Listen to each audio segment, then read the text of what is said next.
भी जितना भी तुम्हें बाहर मुखी कर्मकांड से कोई भी जोड़ता है, तो भाई विचार करने की ज़रूरत है। विचार करने की ज़रूरत है कि तुम्हारा कल्याण कैसे होगा। बाहर मुखी कर्म कांडों से किसी का कल्याण नहीं होता। बाहर मुखी साधनाओं से किसी का कल्याण नहीं होता। सूरत बाहर ही भटकती रह जाती है। और अंतर्मुखी हो जाने से भी किसी का कल्याण नहीं होता। सूरत अंतर में भरमाती है, अंतर में भरमती फिरती है, ये मन और माया उसको भरती है। तो करना क्या है? केवल एक चीज़ करनी है।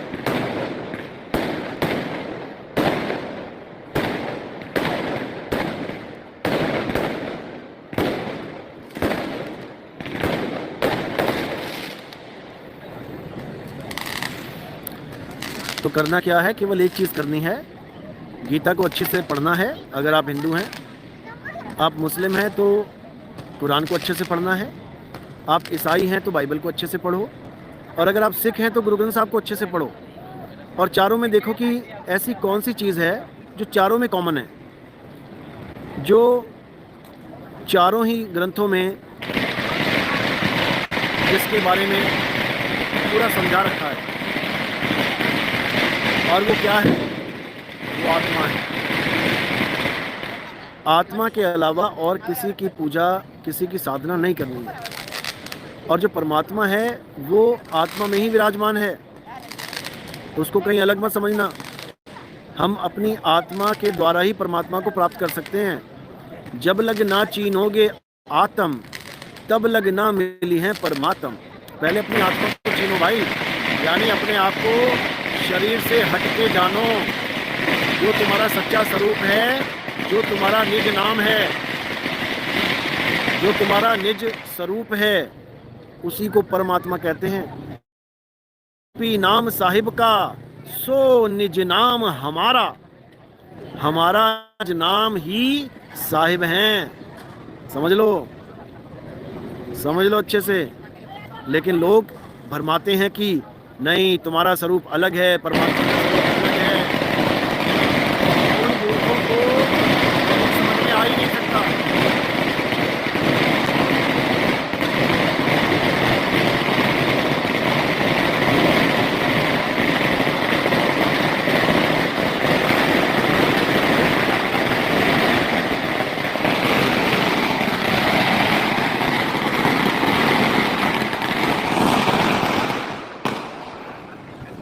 जो लोग ये कहते हैं कि परमात्मा का स्वरूप और हमारा स्वरूप अलग अलग हैं, उन निकम्मों को, उन मूर्खों को ये समझ में आ ही नहीं सकता कि सत्य स्वरूपी नाम साहिब का सो निज नाम हमारा।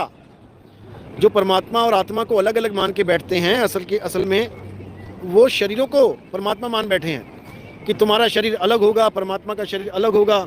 दाल चावल खाएंगे,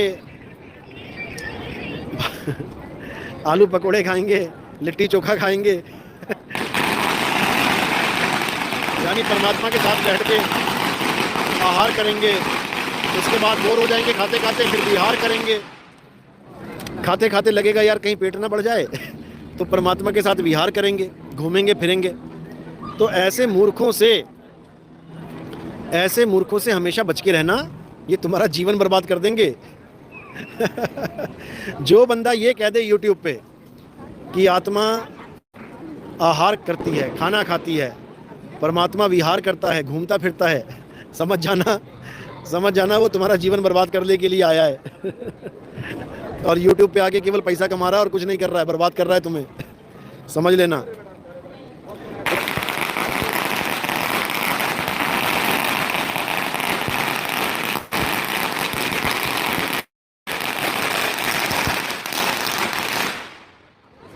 तो ऐसे लोगों से सावधान रहना है भाई, ये तुम्हारा जीवन बर्बाद करने के लिए आते हैं।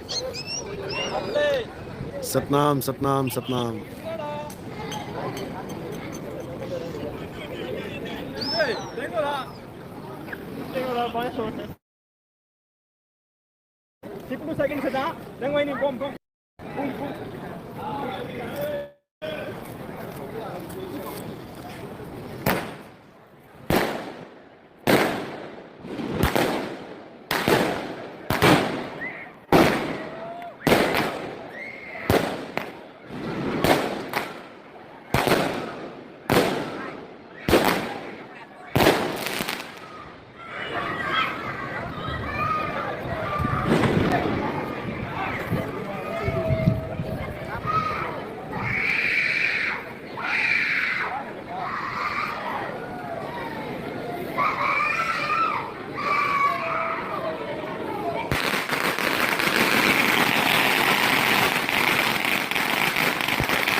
डोनेशन बॉक्स सही है।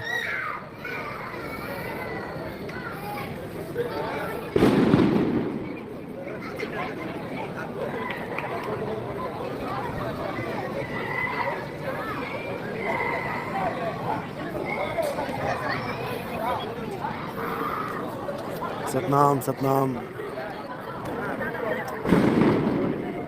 तो कुछ भक्तों का सवाल भी था कि मकर तार क्या होता है। आजकल मकर तार के ऊपर बड़े ज्ञानी बने हुए लोग मकर तार को क्या कह रहे हैं कि वो शब्द ही है, शब्द ही मकर तार है। इतने बड़े बेवकूफ़ हैं इस दुनिया में, क्या बताया जाए।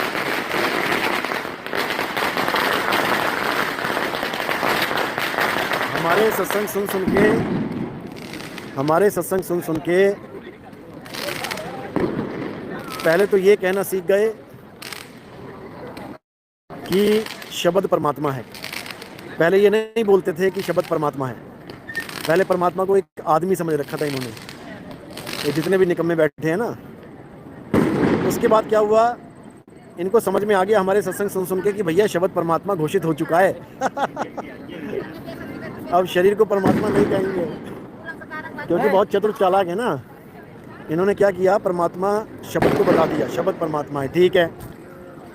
उसके बाद थोड़े दिनों के बाद कुछ वाणियों से और प्रूफ हो गया कि भाई आत्मा का जो सच्चा स्वरूप है वो भी शब्द है।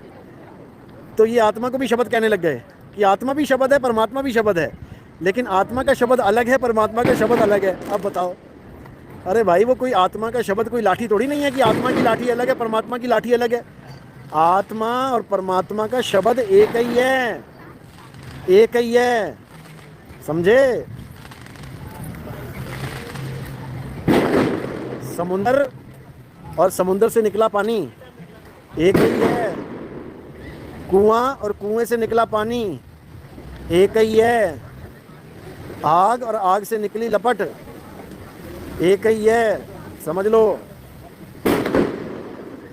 लेकिन इन अज्ञानियों ने ऐसा बेड़ा गर्क कर रखा है, क्या बताया जाए। आत्मा का शब्द अलग है, परमात्मा का शब्द अलग है। अरे भाई, एक तरफ तुम कहते हो आत्मा और परमात्मा पिता पुत्र हैं, और तो घोड़े का बेटा घोड़ा ही होगा, हाथी का बेटा हाथी होगा, सांप का बेटा सांप ही होगा, शेर का बेटा शेर ही होगा, अलग कैसे है। तो इनको इतना भी नहीं समझ में आता। भाई वो एक ही हैं, दो उनके लिए हैं जो अज्ञानी जीव हैं।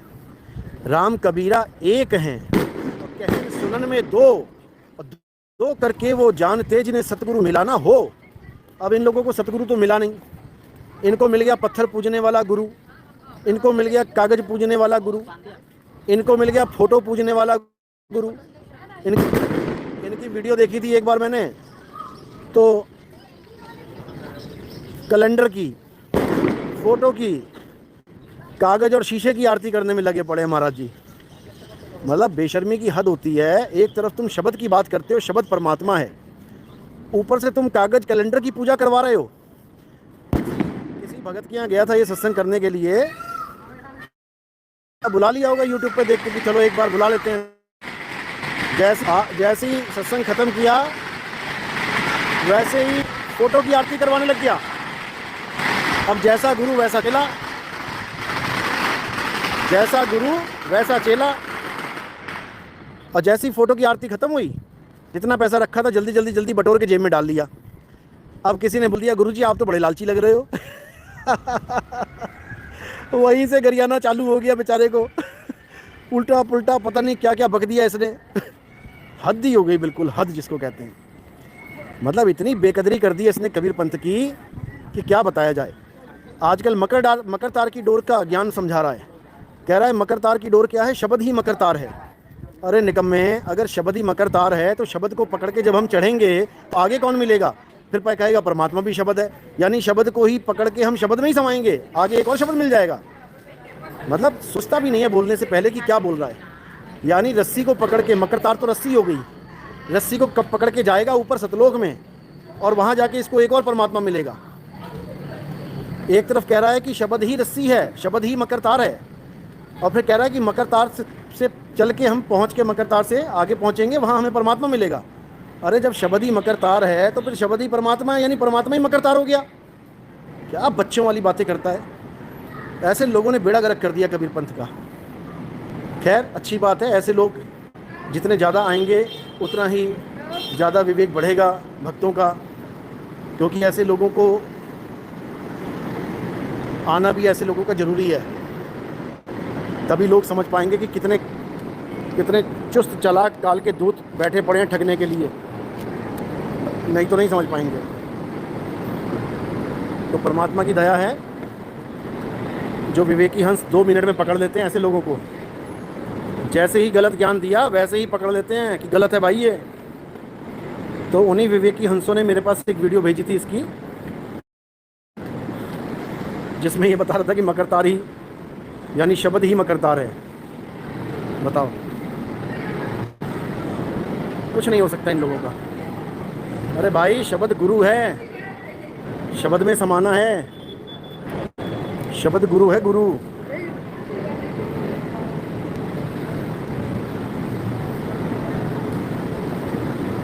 शब्द मकरतार नहीं है। मकरतार क्या है? मकरतार का मतलब होता है जिससे आपको खींचा जाएगा। जैसे तार होती है, तार किस काम आएगी? खींचने के काम आएगी।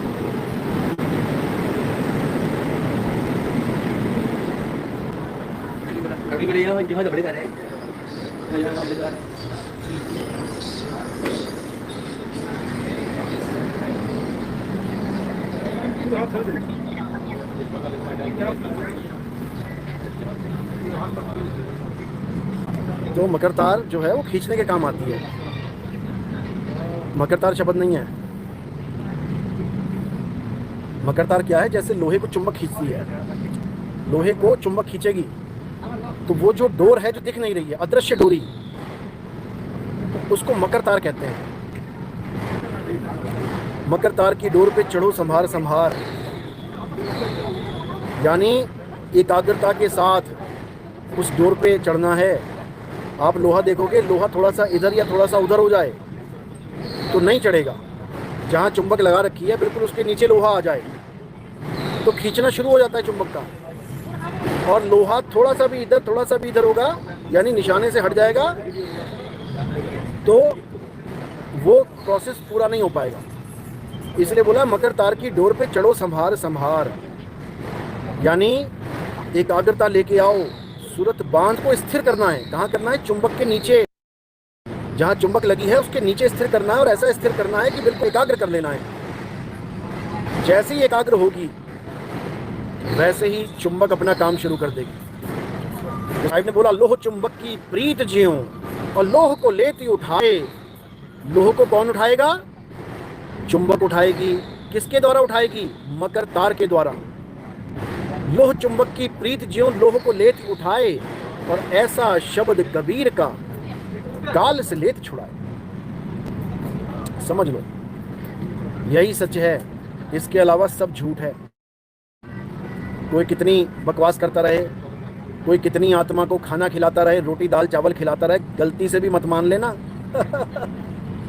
नहीं तो 84 में खाना ही खाते मिलोगे सारे। सांप बन के मेंढक खाओगे, मेंढक बन के कीड़े मकोड़े खाओगे, कीड़े मकोड़े बन के पत्ते खाओगे। समझ लो। इसलिए साहिब कह रहे हैं खाना पीना छोड़ के आत्म स्वरूप को जान भाई। छोड़िए आहार विहार। बहुत घूम लिया 84 में, बहुत खाना खा ली 84 में, अब खाने के चक्कर से निकल जा बाहर। तो ये बोला गया है। लेकिन इन निकम्मों को, इन अधूरे गुरुओं को ये बात समझ में आने वाली नहीं है। ये लोग केवल विरोधी करना जानते हैं, सत्य अपनाना नहीं जानते। ये लोग सुन सुन के चार हमारी सुन ली, चार किसी की सुन ली, चार किसी की सुन ली, उसके बाद खिचड़ी ज्ञान लेके आते हैं। ये लोग खिचड़ी पका के लेके आते हैं। इनके अपना कुछ नहीं है पल्ले। समझ लो, अपना पल्ले होता ना तो बात ही कुछ और होती। लेकिन ये सब कथनी के शूरवीर हैं, कथनी के सूरेगण हैं। खैर अच्छी बात है, मालिक की दया है। जो ऐसे लोग भी आते हैं जीवन में जो हमें और विवेकी बनाते हैं। हमें सही और गलत की पहचान कराने में यही लोग एक बहुत बड़ा रोल निभाते हैं। समझ लो। ठीक है, इनको भी आने दो, अच्छी बात है। आएंगे, भरमाएंगे, लेकिन भरमेगा वही जो कच्चा घड़ा होगा, जो ज्ञान अच्छे से समझ नहीं पाया या जो जल्दबाजी में है कुछ।